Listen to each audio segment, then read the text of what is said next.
حفاظت کے لیے بہت سارے لوگ ہیں اپنی فکر کرنے والے، نبی کی عزت اور ناموس پر پہرا دینے والوں کی تاریخ مٹائی نہیں جاتی، ہزاروں مٹانے کی کوشش بھی کر لو وہ مٹتے نہیں ہیں، ان کی بھی زندگیاں ختم، لیکن ایک بات ہے، نبی پاک کا جو غلام ہوتا ہے وہ 80 سال کا بھی ہو جائے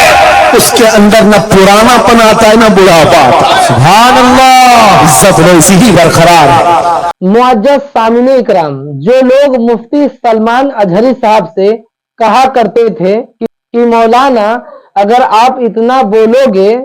تو آپ جیل جاؤ گے، تو مفتی صاحب کا کیا جواب تھا ان لوگوں کے لیے، آئیے ہم سب مل کر سن لیتے ہیں۔ اور جو لوگ نبی کی شان میں گستاخی کرتے ہیں ان لوگوں کو مفتی سلمان اجہری صاحب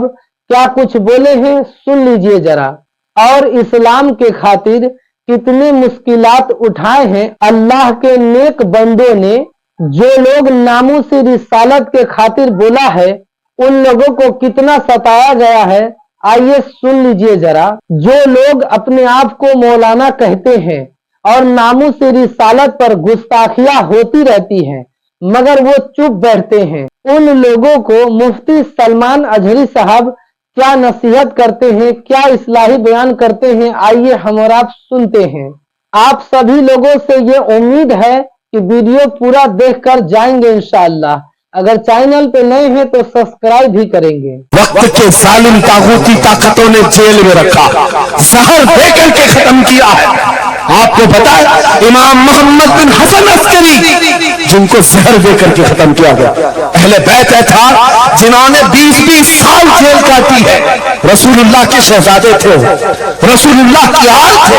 آج تو لاکھوں میں ہے، اس وقت تو نبی کے شہزادے چنندہ تھے، پوری دنیا کے وہ مرکز تھے، لیکن جیلوں میں 20 سال گزارے، کسی کو 10 سال، کسی کو 12 سال، کسی کو 20 سال۔ آپ کو پتا امام موسیٰ کاظم کو زنجیروں سے بھی مارا گیا تھا، زنجیروں سے۔ آپ اپنے باپ کو مار کھاتا ہوا دیکھ کر کے نہیں برداشت کر پاتے، شریعت کی دھجیاں اڑتی ہوئی دیکھ کر کے بڑے بڑے لوگ خاموش ہیں، تو آئندہ آنے والی نسلیں بھی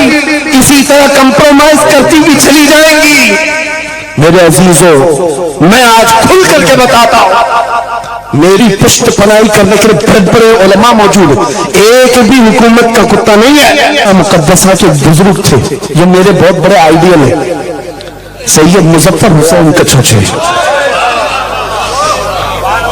آزادی کے موقع پر بڑی مصیبتیں اٹھائی ہیں اور ان کو پکڑ کر کے ایک شہزادہ ہے کہ چھوچا مقدسہ کا آستانہ اور جیل میں ڈال دیا گیا تھا۔ پتا ہے کہ چھوچا کے اس شہزادے نے ایک جواب دیا تھا جو میرا فیورٹ شعر ہے، پسندیدہ شعر ہے۔ آپ نے کہا تھا مظفر کو مقید نہ سمجھے سیاد، میری اسیری بھی سنت آبائی ہے، میری اسیری بھی سنت آبائی ہے، مظفر کو مقید مت سمجھے سیاد۔ آپ کو پتا ہے یہ تاریخ ہے ہماری، لیکن سب کی سب تاریخ اس لیے دہرا رہا ہوں کہ ہماری عزت اسی میں موجود ہے، وہیں پر ہے، واپس آ جاؤ ادھر، اپنی کٹیا بچا کر، اپنی دکان بچا کر زیادہ دن نہیں جی پاؤ گے، حضور کے نام کے دفاع کرو، صبح قیامت تک مولا نام زندہ رکھے گا، سبحان اللہ۔ ہاں، اپنی حفاظت کے لیے بہت سارے لوگ ہیں اپنی فکر کرنے والے، نبی کی عزت اور ناموس پر پہرا دینے والوں کی تاریخ مٹائی نہیں جاتی، ہزاروں مٹانے کی کوشش بھی کر لو وہ مٹتے نہیں ہیں۔ آج آپ کو پتا ہے پیروں سے معذور خادم حسین کو کون نہیں جانتا، لوگوں کو ڈر بھی لگتا ہے ان کا نام لینے کہ گرجتا تھا بندہ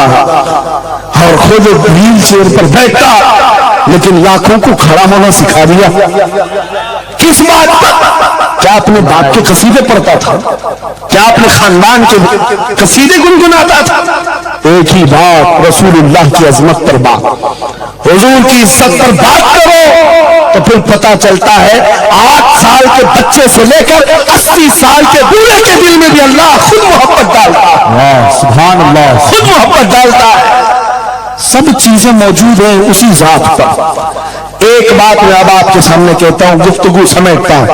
اعلیٰ حضرت کا مسلک دیکھو، مشن دیکھو، اور آپ کو اسی بات پر میں لا کر جمع کر دوں گا۔ اور سنیوں کا مجمع مجھے پتا ہے، آدھا شعر میں پڑھوں گا، آدھا یہ خود ہی کمپلیٹ کریں گے،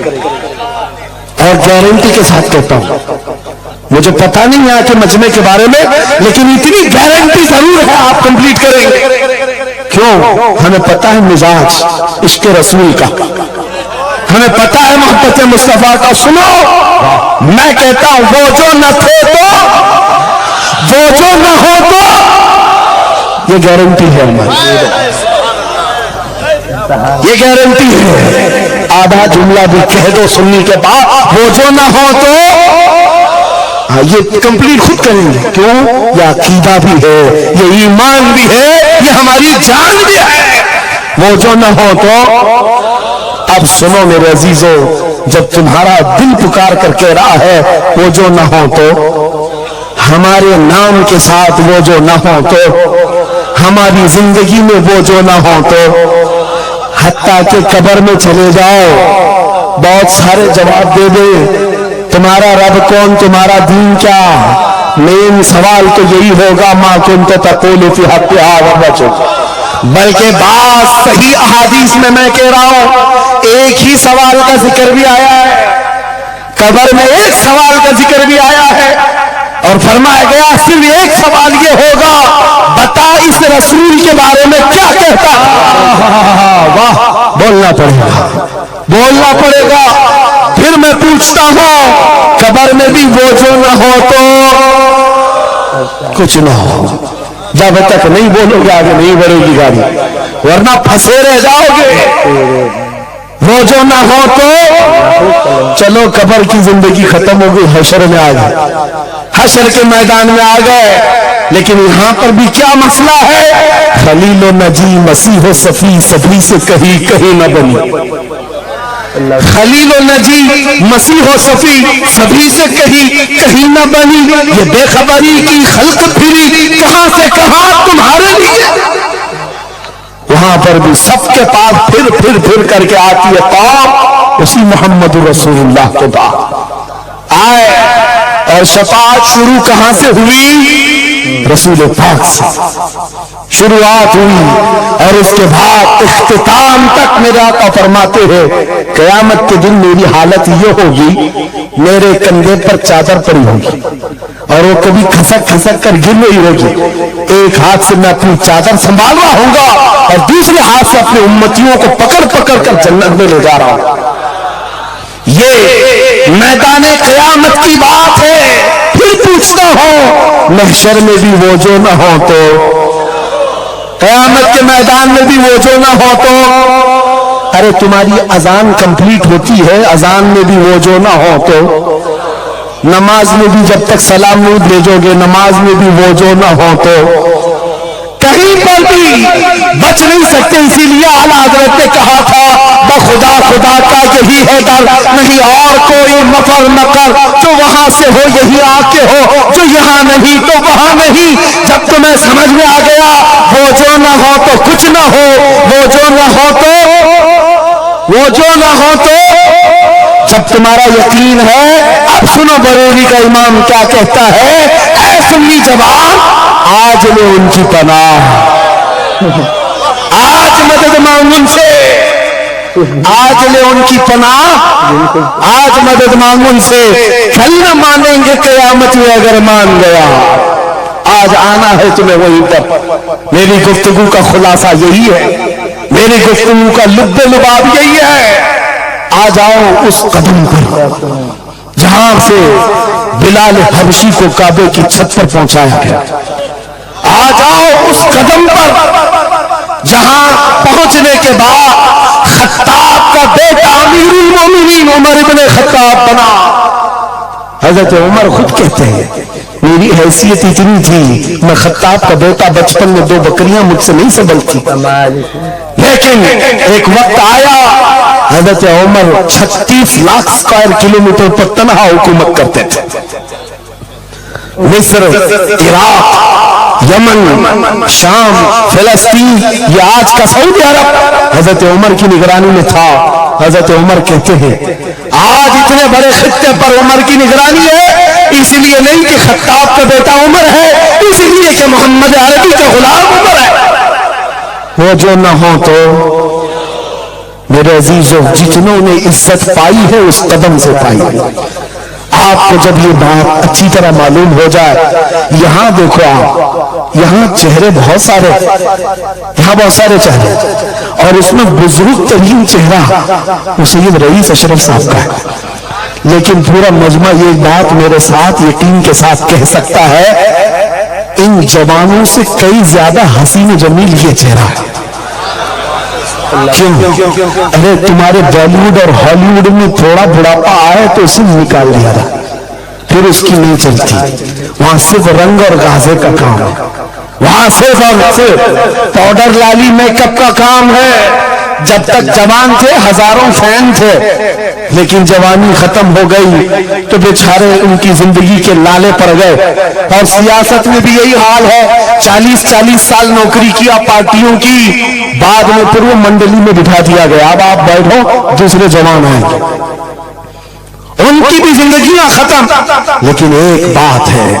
نبی پاک کا جو غلام ہوتا ہے وہ 80 سال کا بھی ہو جائے اس کے اندر نہ پرانا پن آتا ہے نہ بڑھاپا آتا ہے۔ سبحان اللہ، عزت ویسی ہی برقرار ہے، خوبصورتی ویسی ہی ہے، 80 سال کا ہو کہ 90 سال کا ہو۔ ارے 75 سال کی عمر میں ہم نے حضور تاج الشریعہ کو دیکھا ہے، اور جن آنکھوں نے انہیں دیکھا ہوگا وہ اس بات کی گواہی دیتے ہیں، 1 لاکھ خوبصورت جوانوں کو ایک طرف رکھو اور ایک طرف تاج الشریعہ، اور دیکھنے والے کی نگاہوں کو ٹٹول کر دیکھنا، 1 لاکھ کی طرف نہیں، اس 75 سالہ اس عظیم حسن کو دیکھنے میں محبوب کا جو حسن پاؤڈر اور لالی کا نہیں ہے، عشق مصطفیٰ سے ملا ہوا، عزت رسول اللہ کے قدموں سے، ان کی وابستگی سے ہے، تو پھر چھوڑ